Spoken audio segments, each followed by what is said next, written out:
Herkese yeniden selamlar. Bu videoyu yapıp yapmamak arasında çok gidip geldim. Ama şuna karar verdim. Seyahatlerimi ve seyahatlerimde karşılaştığım deneyimleri sadece iyi yanını göstermektense daha da şeffaf olup kötü deneyimlerimi de göstermek istediğimi fark ettim. O yüzden bu videoyu yapıyorum. Şöyle, bir önceki videoda izlediğiniz gibi ben Kenya'nın Naivasha ilçesinde bir gece konduda kaldım. Zaten birazcık tehlikeli bir mahalle olduğunu anlamıştım. Size de bunu söylemiştim. Ama benim açıkçası burada yaşayacağım tehlike olarak düşündüğüm tek şey hırsızlığa uğramaktı. Onun dışında yaşayabileceğim tehlikeleri, kötü deneyimleri gerçekten hiç hesap edemezdim. Ama yine de bu videoya başlamadan önce 2 tane ön not eklemek istiyorum. Not 1, ailem için ve benim iyiliğimi isteyen yakınlarım için. Şöyle ki şu an çok huzurlu bir yerdeyim. Hatta göstereyim, böyle çok güzel, bembeyaz kumları olan bir sahildeyim. Mombasa'ya geldim. Mombasa'da ilk günümü zaten bir sonraki videoda 3 gün sonra göreceksiniz. Hiçbir şekilde tehlike altında değilim. İyiyim, mutluyum, merak etmeyin. Korkacak bir şey de yok. Sadece ufak bir benim için, bence herkes için kötü olabilecek bir deneyim yaşadım sadece ve karar verdim ki öyle her mahalleye elimi kolumu sallayarak giremeyeceğimi anlamış oldum. Not 2 ise geri kalan herkes için. Şöyle, beni lütfen yargılamayın. Neden o mahalleye gittin? Neden orada kaldın? Orada kaldıysan bunları göze almalıydın demeyin lütfen. Çünkü gerçekten dediğim gibi ben tehlike olarak hırsızlığı tehlike zannediyordum. Burada çünkü herkesin ilk aklına gelen şey hırsızlık ve evde olduğunuz sürece güvendesinizdir diye düşünüyordum açıkçası. Ama öyle olmuyormuş. Gerçekten Kenya'nın getto mahallelerinde şaka olmuyormuş, onu anladım.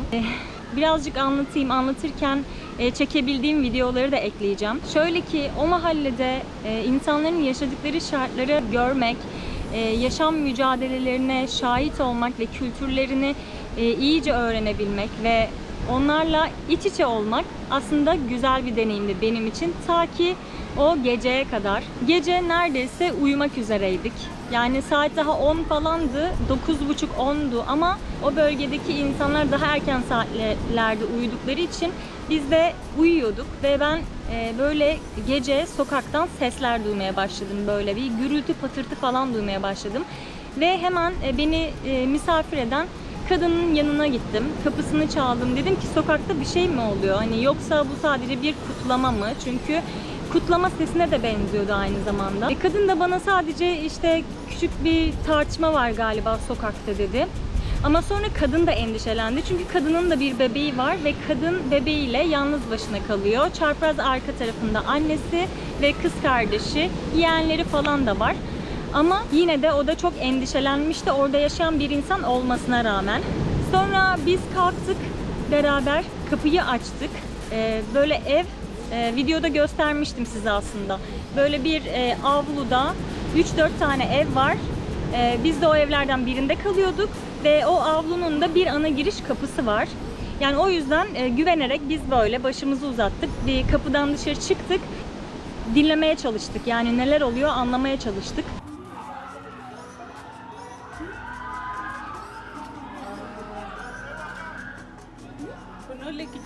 Gördüğünüz gibi arkadan sesler, ışıklar, böyle bir şeyleri yakıyorlarmış gibi görüntüler ve sesler duymaya başladık. Ve heyecanla beklerken böyle ben birazcık geride duruyordum. Sonra birinin bizim ana giriş kapısını açtığını gördük. Yani o an zaten bir video çekiyordum ama ben o açılışı duyduktan sonra hemen kamerayı kapattım, evin içine doğru kaçmaya başladım. Çünkü sokakta bir kavga var. Belli ki çok büyük bir kavga ve biri kapıları açıyor. Tabii ki çok korktuk. Hepimiz hemen evlere dağıldık. Evin içine koştuk falan. Ben direkt odaya gittim. Çünkü kapıyı ben kapatamadım. Kadın da arkamdan geldi. Ben direkt kaldım. Odaya gittim. Kapıyı kapattım. Böyle zangır zangır titremeye başladım. Yani I need to so afraid. I need to leave this place tomorrow.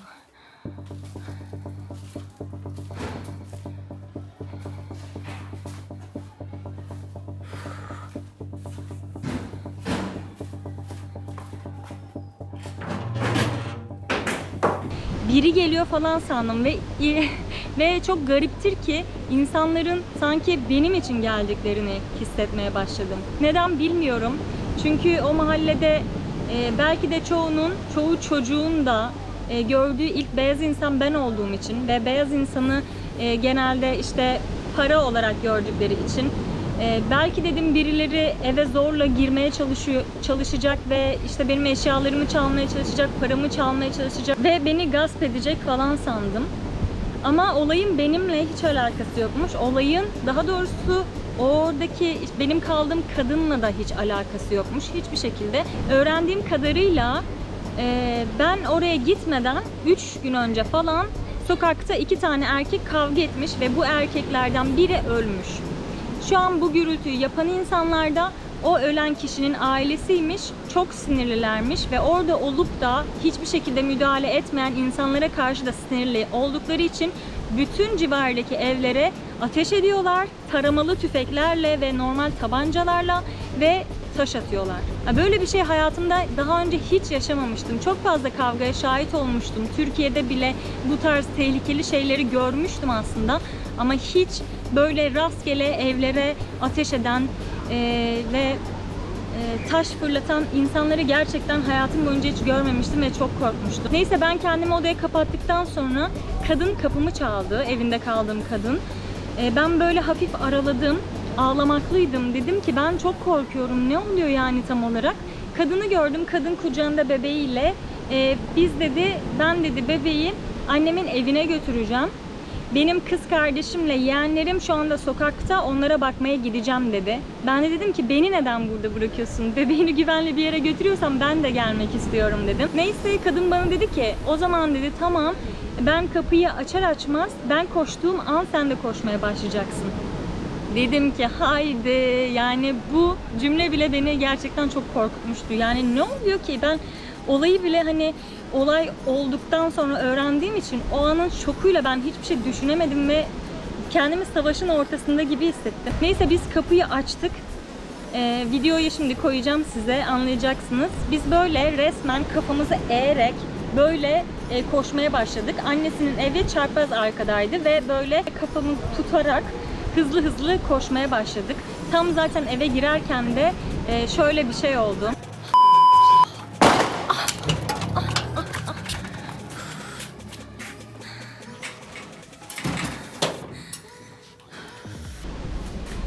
Yani böyle taramalı sesini duyuyorsunuz, silah sesini duyuyorsunuz. Aynı zamanda taş falan fırlatıyorlar. O kadar çok korktum ki ve birinin kapımızı açtığını gördüm ya ben. Dedim ki hani ne oluyor yani, biz ölecek miyiz artık? Gerçekten çok korktum. Ya seyahatlerimde bile değil, yani hayatımda yaşadığım en korkunç anlardan biriydi. Sonra biz girdik evde, oturduk, bekledik. Kadının annesi, bebeği ve ben. Daha sonra kadın kız kardeşinin ve yeğeninin dışarıda olduğunu söylediği için onlara bakmaya gitti.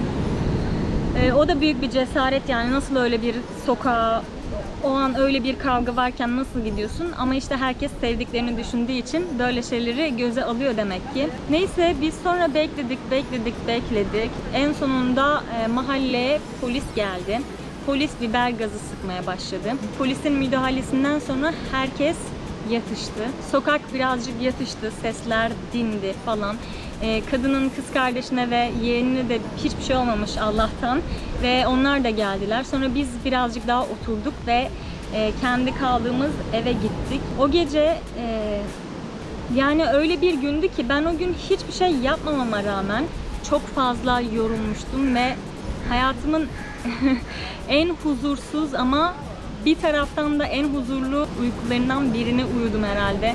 Çünkü galiba gerçekten korku ve o adrenalin hissi de insanı çok yoruyor.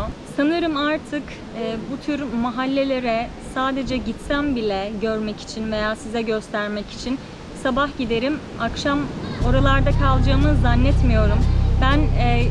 Ben Afrika'ya geldiğimden beri Couchsurfing uygulamasını kullanıyorum ve gerçekten uygulamayı da seviyorum aslında. Yani hem insanlarla tanışıyorum hem yerli insanların kültürlerine sadece uzaktan şahit olmak yerine içlerine girip öğreniyorum.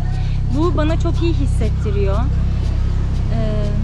Ama dediğim gibi o evden gitmemin tek sebebi oradaki su sorunu değildi. Ayrıca bunun da %90 zaten bu yüzden o evden ayrıldım. Yoksa su problemi falan, hani insanlar öyle yaşıyorlar zaten. Hani ben bir gün daha ekstradan öyle yaşasam ne olur ki?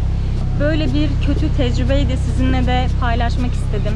Yani Afrika güzel, Kenya da çok güzel ama dediğim gibi çok tehlikeli anları da oluyor.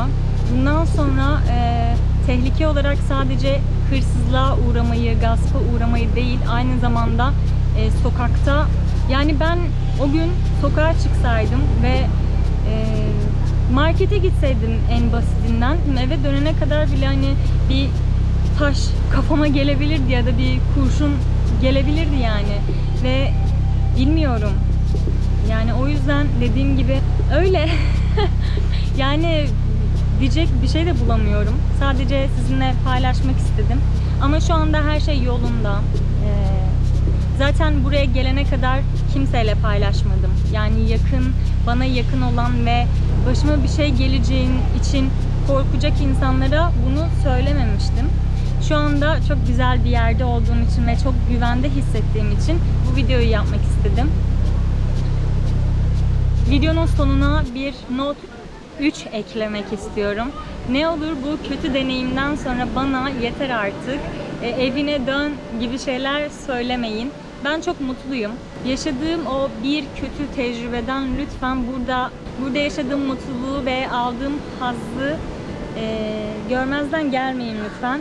Sizi çok seviyorum. Umarım her zaman çok daha iyi videolarla karşınıza gelirim.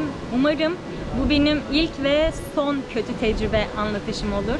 Ya da yaşadığım kötü tecrübeler çok küçük şeyler olur diye umuyorum. Kendinize iyi bakın. Bir sonraki videoda görüşürüz. Bir sonraki videoda size Mombasa sokaklarını göstereceğim.